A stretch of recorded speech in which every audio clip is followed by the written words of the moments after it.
September 17 నిర్వహణ అంశం తెలంగాణ రాజకీయాల్లో హాట్ టాపిక్ గా మారింది. ఈ అంశం గురించి ప్రతి ఏడాది అధికార ప్రతిపక్షాల మధ్య రాజకీయ యుద్ధం కొనసాగుతూనే ఉంటుంది. అధికారంలో ఏ పార్టీ ఉన్నా సెప్టెంబర్ 17 విషయంలో మాటల యుద్ధం తప్పడం లేదు. సెప్టెంబర్ 17ను ఒక్కో పార్టీ ఒక్కో విధంగా జరుపుకుంటూ వస్తున్నాయి.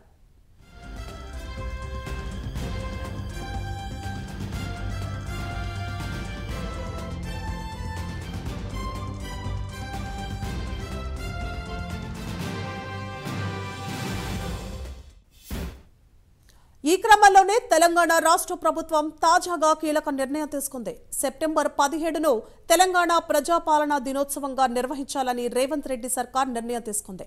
ఇక తెలంగాణ ప్రజాపాలనా దినోత్సవం వేళ జిల్లా కేంద్రాల్లో జాతీయ జెండా ఆవిష్కరణ చేయాలని సూచించింది. హైదరాబాద్లో సీఎం రేవంత్ రెడ్డి జాతీయ జెండాను ఆవిష్కరించనున్నారు.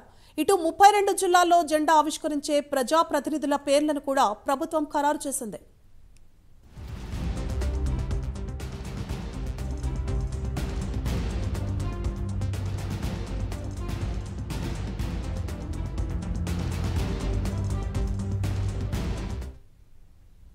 కొంతకాలంగా సెప్టెంబర్ 17 నిర్వహణపై వివాదం కొనసాగుతూనే ఉంది. సెప్టెంబర్ 17ను ప్రతి ఏటా విమోచన దినోత్సవంగా కేంద్ర ప్రభుత్వం జరుపుతోంది.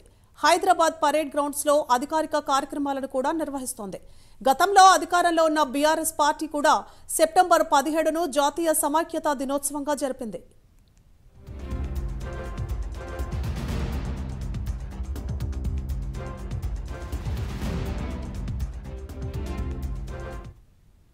మరోవైపు సెప్టెంబర్ 17 వివాదంపై తెలంగాణ బీజేపీ నేతలు ఇవాళ అత్యవసర సమావేశం నిర్వహించనున్నారు.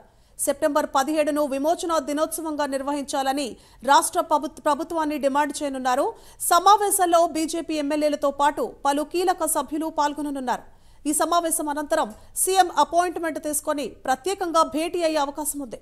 మరోవైపు విమోచన దినోత్సవాన్ని అధికారికంగా నిర్వహించేందుకు కేంద్ర ప్రభుత్వం గెజిట్ విడుదల చేసింది. ఈసారి విమోచన దినోత్సవానికి ముఖ్య అతిథిగా కేంద్ర హోంమంత్రి అమిత్ షా హాజరయ్యే అవకాశం ఉంది.